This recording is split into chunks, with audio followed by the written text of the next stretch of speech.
आम्हा नवरा बायकोंची भेट 4 महिन्याच्या आधी ठाकरे साहेबांसोबत झाली तेव्हा त्यांनी म्हटलं की बच्चू आता तुम्ही काँग्रेसमध्ये यायला पाहिजे. ज्यांचे अस्तित्व नाही त्यांनी दुसऱ्याला काँग्रेसमध्ये बच्चूकडून बोलवावं हाही मोठा एक चमत्कार आहे. म्हणजे या सगळ्या लोकांनी यांच्या समर्थकांसह आजच्या अत्यंत चांगल्या दिवशी प्रहारमध्ये प्रवेश करायला हरकत नाही. म्हणजे सामान्य माणसाच्या लढ्याला एक अत्यंत मोठं पाठबळ दिलं हे पुण्य त्यांच्या गाठीशी येऊ शकतं. बच्चूकडूंचं आयुष्य हे बॅनरवर फोटो लावून झालेल्या नेत्याचं आयुष्य नाही हे आपण लक्षात घेतलं पाहिजे. 100 वेळा स्वतः रक्तदान करणारा माणूस, हजारो कार्यकर्त्यांना रक्तदानाची दिशा देणारा माणूस. आमचा एखाद्या कार्यकर्त्याचं लग्न जुळत असेल तर घोड्यावर नवरदेव म्हणून तो बसत नाही तर रक्तदानाचं एखादं शिबिर आयोजित करतो, डोळ्याच्या ऑपरेशनचं एखादं शिबिर आयोजित करतो. हे लक्षात घ्या. हा पक्ष राजकीय नाही. या अतीतल्या या विदर्भाच्या महाराष्ट्रातल्या सामान्य माणसाच्या सुखदुःखाची ही चळवळ आहे आणि म्हणून प्रहार तुम्हा प्रत्येकाच्या मनामध्ये जीवघेणे नाही. प्रहारच्या सिग्नेचर सॉंग प्रत्येकानं ऐका कार्यकर्त्यांना. जीव घेणे नाही जीवन देऊ लोका, संघर्षाची आम्ही बदलवली परिभाषा. पक्ष आमचा ऐसा धर्म पाहिला नाही, पक्ष आमचा ऐसा जात पाहिली नाही, पंथ पाहिला नाही. सत्तेची आमच्यासाठी मूलेच खोटे आहे. सेवा आणि नुसती सेवा हाच खरा विचार. जय प्रहार, जय प्रहार, जय प्रहार.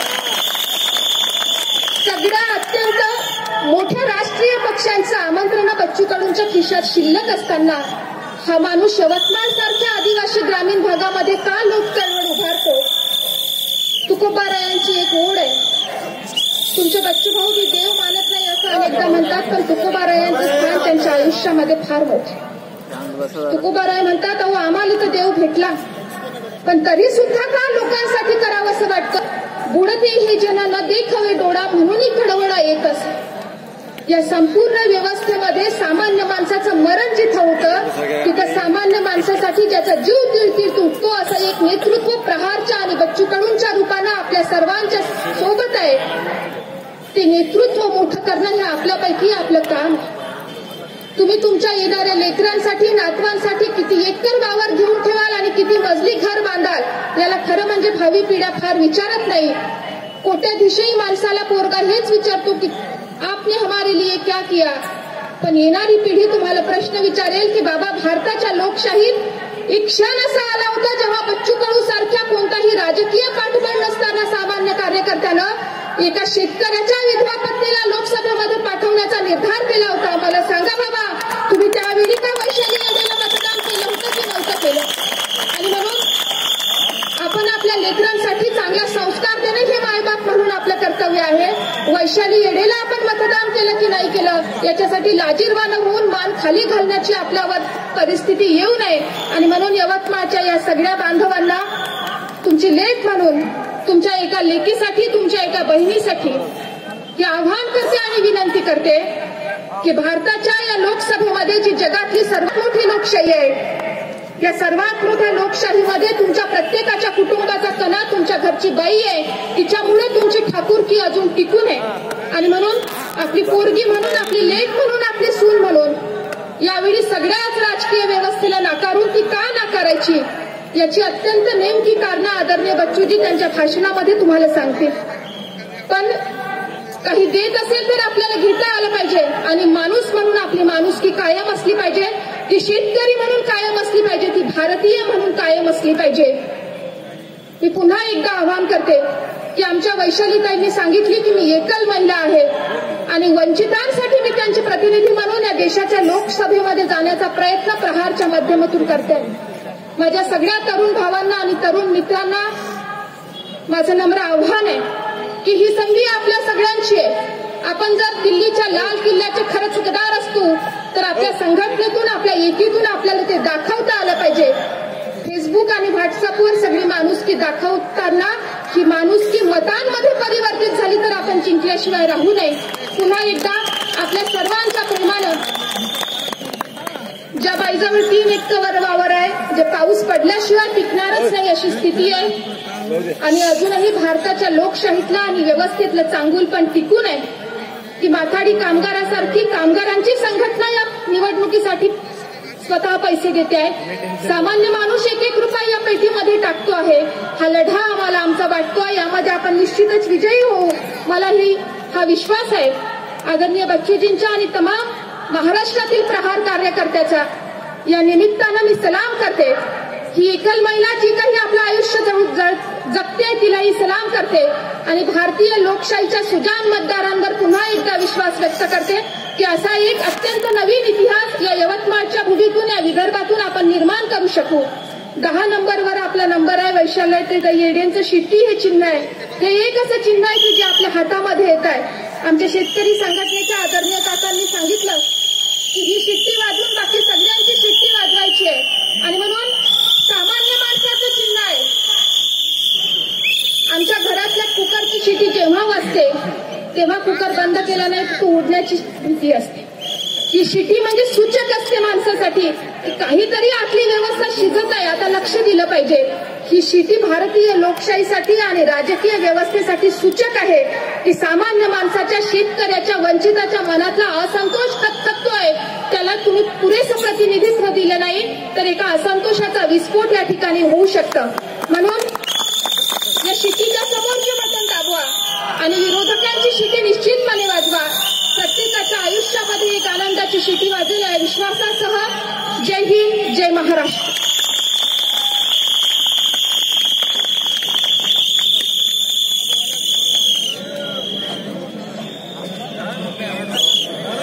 अत्यंत धार्मिक संबोधन वहिनी साहेबांनी केलं, त्याबद्दल वहिनी साहेबांचा धन्यवाद। आणि यानंतर ज्यांची तुम्ही आतुरतेनं वाट पाहत आहात, महाराष्ट्राचा बुलंद आवाज, शेतकरी, शेतमजूर आणि अपंगांचे कळवारी आदरणीय बच्चूभाऊ कडू यांना निमंत्रित करतो की त्यांनी या सभेला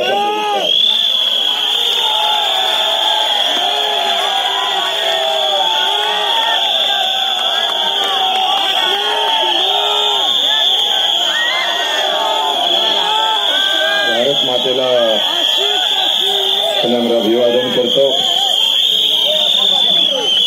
मित्र हो, आताच नैना मोठी गोड बोलून गेली, मी आता थोडं कडू बोलणार आहे। शिक्षा वाजवणं थांबवा।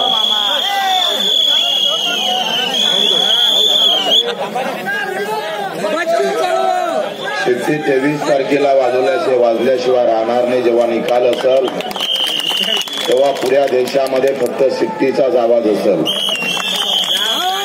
मित्र, मी 10 दिवसापासून मेहनत करतोय।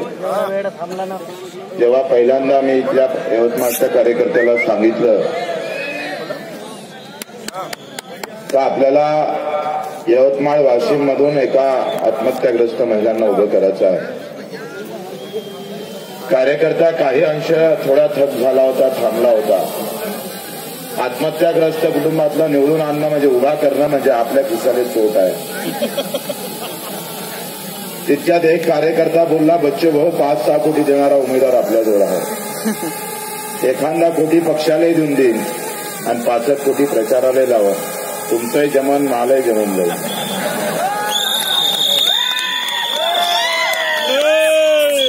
पण मित्र, आपण 25 वर्ष विचाराची लढाई लढतो आहे।